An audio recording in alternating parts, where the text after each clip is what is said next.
Welcome aboard for another video. Thanks, Conductor Keith.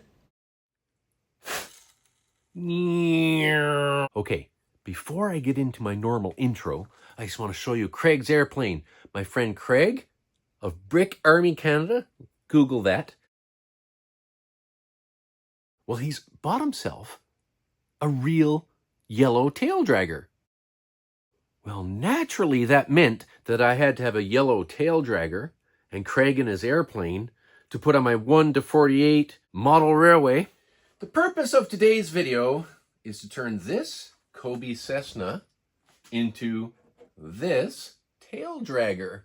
What inspired this is that I had this Cessna kit, and then my friend Steve in England said he'd seen somebody that had turned it into a taildragger. So this is not my original idea, but I thought I'd have a go and see exactly how I might go about doing it. I made a few other changes too. As the airplane comes, here it is. It looks like a Cessna. It's got Cessna written on it. The problem is that it's a tricycle gear, and on the real aircraft, the rear fuselage would be very, very light. So in order for it to stand up and not just fall back, it's got this clear piece right there, see? So of course, with that piece removed, that piece kind of distracts from the look of the thing, I think. This leading edge is not very nice. Now, I understand why they did it. They're trying to get more of the shape of the wing of the Cessna.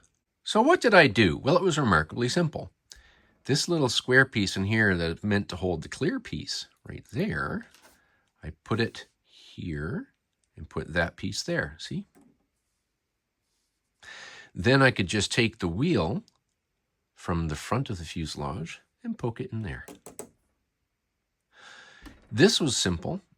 All I did was reverse this one. I took this one out and switched it with this structure in there. That was dead simple. So that's all I did on the bottom. As mentioned, I don't like the look of the leading edge. However, on this one, I just reversed the wing so that these little nubby pieces are on the back. The front of the wing looks nice and smooth, and really, it's not too bad, is it? Just a slightly different shape. Now, unfortunately, it says Skyhawk right there, so not much I can do about that. On this one, when I make my change, it doesn't say anything here, but it says Cessna 172 there and right there. It's nice and pad printed, which Kobe is really good for. And I'm just going to turn these pieces around and hide them. While I had the wing off, I found a Lego head. There's not enough room for hair or a hat. The Lego head is just in there. It's just enough room to fit. If I had spare Kobe heads, I'd put one in there. I might source a Kobe head for more authenticity because this is Kobe, and in the future do that. So for now, I'm going to turn this into Craig's airplane, and I'm going to put a Craig in there. So as you can see here, this is Craig, and it kind of looks like Craig, and he's in his airline outfit. As morbid as it might seem, here is Craig's head, because that's the only part that's going to fit in his little yellow airplane. Now, when I turned the wing around, this is where the strut used to be. Now, I could have moved this back and put the strut here. However, for some reason, it seemed to fit a little better there and hold the, I don't know, just was better. When you want to mount the head here into there, you can see that this is upside down for that purpose, but Kobe so brilliantly built these little pieces that you can put in the bottom of regular bricks to put studs there too. And this kit came with a couple of extra black ones and an extra yellow one, as did the other airplane. So I need to put this in there to mount the head. All right, so I've got it there. I'm just going to press it down on there. Easy. So now Craig's head should fit right there like that. There he is. There's Craig in his airplane. All right, so I've put the wing back on, and the last thing I did was to move the wheel set one forward. So it's all done. The conversion's done. Now, it took me 10 minutes because I'd already worked on this one and figured that one out. So this was easy. It was, once I had already known what I was going to do. Now, I suppose I could mount the wheel one further aft. See? There's still room to move the wheel back one. I might do that, I might not. But either way, it looks pretty good. One thing you'll notice is different is that as built in the instructions, these structural pieces here are spaced like that. I made them a little spaced differently. So essentially on the yellow one, this piece is moved back one. Just makes the cockpit look a little more, you know, spacious and a little less crowded, especially when you have a minifigure head in there. One thing I like about these being 1:48 scale, and you know, they really are accurate. All my 1:48 scale airplanes hang on. Let's just look. See, there's two up there. There's two hanging on the wall over there.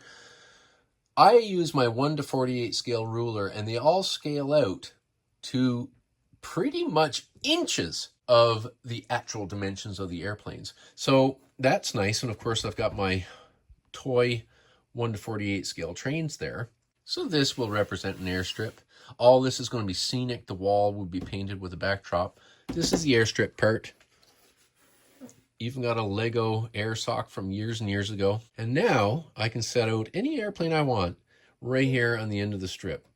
And I can compare their sizes. Here is what they would look like compared to a Mustang or a British Typhoon and many others. We could have an air show. And naturally, I like these airplanes as a scenic element on my growing layout. They look really awesome with the trains.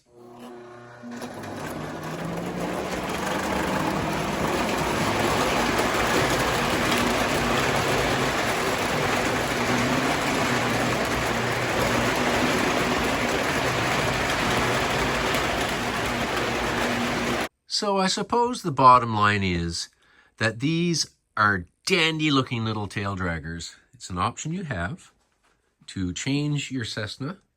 Of course, if you wanted to, you could just turn the wing around if you want to have the bumpy bits in the back and have a nice leading edge.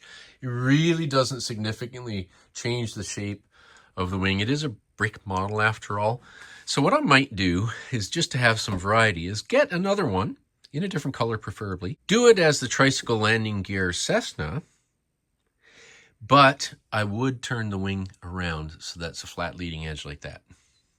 Anyway, Kobe's made a dandy product here that you can play with. Of course, it's bricks, so you can change it up. Okay, so I've stared at it for about an hour since the last shot, since I finished.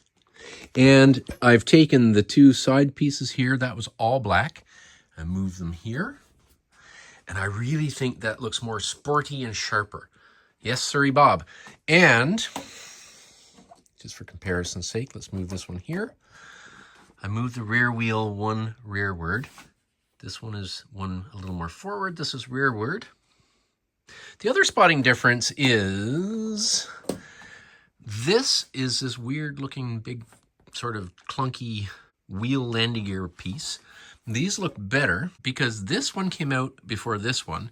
I think Kobe actually changed it right there so they look a little less clunky. But all in all, I'm going to say that I really think that now this looks really cool. Doesn't it? Putting the black stripe there on the rear and having the stripe there. Yeah, that's now a very sporty looking little airplane.